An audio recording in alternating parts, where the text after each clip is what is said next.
बिस्मिल्लाहिर्रहमानिर्रहीम। अस्सलाम वालेकुम। प्रोग्राम हंगामा के साथ मैं हूं सैयद असमत शाह। इमरान खान के ट्विटर अकाउंट से शेयर की गई वीडियो का जो मसला है वो शिद्दत इख्तियार कर गया। आप देख रहे होंगे मुसलसल हुकूमती वज़रा की जानिब से भी और दीगर पार्टी रहनुमाओं की जानिब से भी इमरान खान पर तनकीद हो रही है और उन पर मुकदमात बनने की कोशिश हो रही है कि उन पर गद्दारी का मुकदमा बना दिया जाए, उसकी मुश्किलात में मज़ीद इजाफा कर दिया जाए। इस पर साबिक सदर आरिफ अलवी ने भी इमरान खान की शेयर की गई ट्विटर वीडियो की हिमायत की और हमीदुर रहमान कमीशन को दुरुस्त करार दे दिया।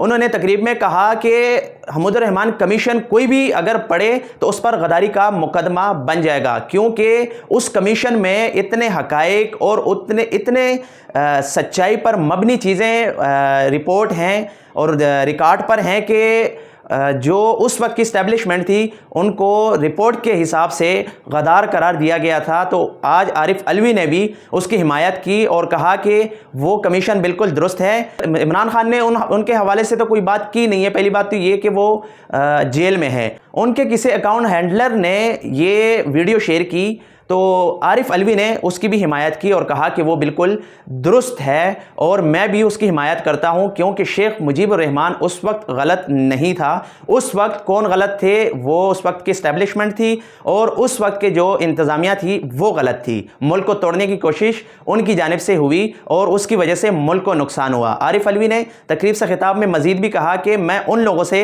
या तहरीक इंसाफ उन लोगों से मुज़ाकरात करेगी जिसके पास ताकत होगी। ये जो हुकूमत की जानिब से मुज़ाकरात की पेशकश हो रही हैं या बातें होती हैं, उनके साथ उन्होंने बैठने से इनकार किया और कहा कि हम मुज़ाकरात करेंगे लेकिन ऐसे या इन लोगों से नहीं, हम ताकतवर लोगों से करेंगे। और ये रोज़ कभी 9 मई का बहाना बना के, कभी कोई बहाना बना के तकरीबन कोई 200 से ज़्यादा मुकदमात इमरान खान पर बना चुके हैं और अब ये मज़ीद एक नया ड्रामा रचाने की कोशिश कर रहे हैं, मगर ये उसमें नाकाम होंगे, हम इन्हें कामयाब नहीं होने देंगे।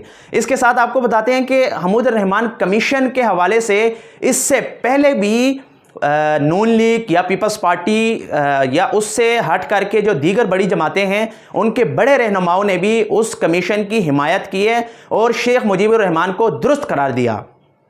उसकी एक सबूत आपको अभी दिखाते हैं कि 2020 में अभी आपके मौजूदा वज़ीर आला मरियम नवाज़ ने 2020 में ट्विटर अकाउंट से एक ट्वीट शेयर किया और उसमें उन्होंने कहा कि शेख मुजीबुर रहमान या 1971 का जिक्र उन्होंने किया कि वो जो डिक्टेटर की जानिब से मुल्क को तोड़ने की कोशिश की और मुल्क के साथ जो गद्दारी की गई उसका नुकसान अभी भी मुल्क उठा रहा है और मुल्क के अवाम अभी भी उस मुश्किलात में मुब्तला हैं। तो मरियम नवाज़ से हट करके साद रफ़ीक ने भी उस हवाले से ट्वीट किया और उन्होंने भी हमीदुर रहमान कमीशन की हिमायत की। नवाज शरीफ जब 2016 में हुकूमत से निकाले गए तो उन्होंने भी उस वक्त के इस्टेब्लिशमेंट या जनरल बाजवा को बार बार ये धमकी और बार बार जलसों में ये बात करते रहे कि मैं शेख मुजीबुर रहमान नहीं हूँ, शेख मुजीबुर रहमान गद्दार नहीं था, आप मुझे जानबूझ के उनके साथ जोड़ने की कोशिश कर रहे हैं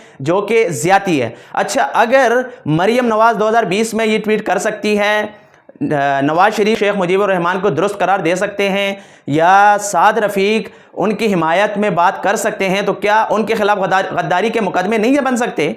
क्या वो गद्दार नहीं हो सकते? सिर्फ इमरान खान को ही बहाना बनाया गया कि उन्होंने हमीदुर रहमान कमीशन को दुरुस्त करार दिया या उस पर अवाम को अपील की है कि वो पढ़ें, उसमें और कुछ भी नहीं कहा कि वो दुरुस्त है या गलत है, सिर्फ ये है कि आप हमीदुर रहमान कमीशन पढ़ें।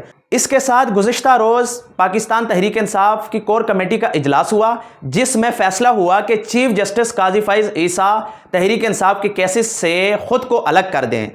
यह फैसला क्यों हुआ? चीफ जस्टिस काजी फैज़ ईसा पर अदम एतमाद का इजहार उन्होंने क्यों किया? 3 जून को सुन्नी इत्तेहाद कौंसिल की मखसूस नशिस्तों के हवाले से सुप्रीम कोर्ट के फुल कोर्ट में समाअत होनी है जिसकी सरबराही चीफ जस्टिस काजी फैज़ ईसा करेंगे।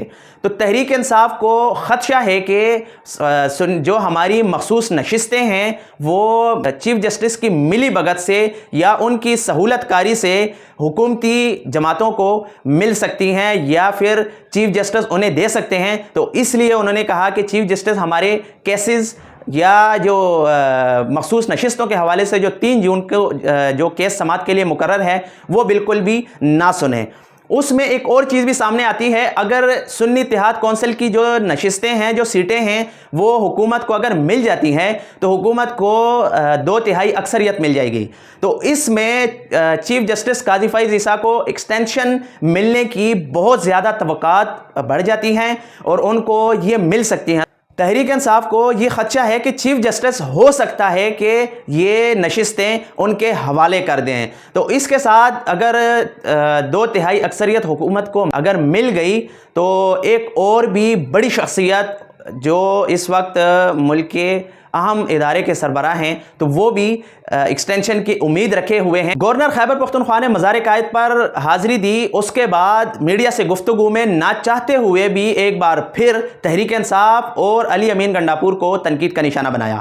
انہوں نے علی امین گنڈاپور کو مجرم قرار دیا۔ انہوں نے کہا کہ وہ 9 مئی میں ملوث ہیں، اس کے باوجود بھی وہ وزیر اعلیٰ خیبر پختونخوا منتخب ہو گئے۔ تو ہمیں اس کے اس بیان سے حیرت ہوئی ہے کہ اس ملک کا یہ کیسا نظام یا کیسا سسٹم ہے کہ ایک مجرم کو آپ وزیر اعلیٰ بنا سکتے ہیں، اور یہ کیسے بن سکتا ہے؟ کیونکہ ملک میں آئین بھی موجود ہے، ملک میں قانون بھی موجود ہے، ملک میں بڑے ادارے ہیں جو قانون پہ عمل درآمد کرواتے ہیں، مگر اس کے برعکس یہ کیسے ہو سکتا ہے؟ ایک سرٹیفائیڈ مینٹل کو آپ صدر بھی بنا سکتے ہیں، ایک کرپشن میں ملوث شخص کو آپ پرائم منسٹر بنا سکتے ہیں، جو پتہ نہیں کئی بار کتنے کیسز میں ثابت ہو چکا ہے، جو کبھی دبئی لیکس میں ان کے نام آتے ہیں، کبھی حدیبیہ پیپرز میں ان کے نام آتے ہیں، تو کبھی پاناما لیکس میں وہ آ جاتے ہیں۔ تو ایسے لوگ، ثابت شدہ کرپٹ لوگ آپ پرائم منسٹر یا وزارت عظمیٰ پر بٹھا سکتے ہیں۔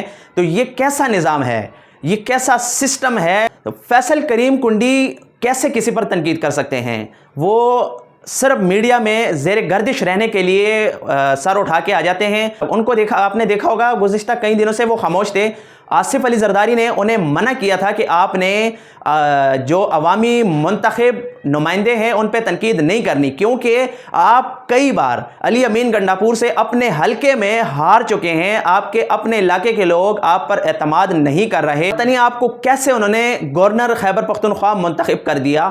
یہ عوام کی، خیبر پختونخوا کے عوام کی توہین ہے، کیونکہ آپ اس قابل نہیں، آپ ایک نااہل شخص ہیں جب آپ کے محلے یا آپ کے حلقے کے عوام آپ پر اعتماد نہیں کرتے، اور آپ پھر، اور اس کے ساتھ آصف علی زرداری کی بات آئی تو آصف علی زرداری اس وقت دبئی میں زیر علاج ہیں۔ ان کی طبیعت انتہائی خراب ہے، ناساز ہے، اور انتہائی تشویشناک حالت میں وہ ہاسپٹل میں زیر علاج ہیں۔ ڈاکٹرز کی جانب سے انہیں جواب دیا گیا ہے، اور دعا گو ہیں ہم بھی اور آپ بھی، انہیں دعا کریں کہ اللہ تعالیٰ انہیں صحت یابی دے اور وہ جلد سے جلد اپنے ملک آئیں اور اپنی ذمہ داری سنبھالیں۔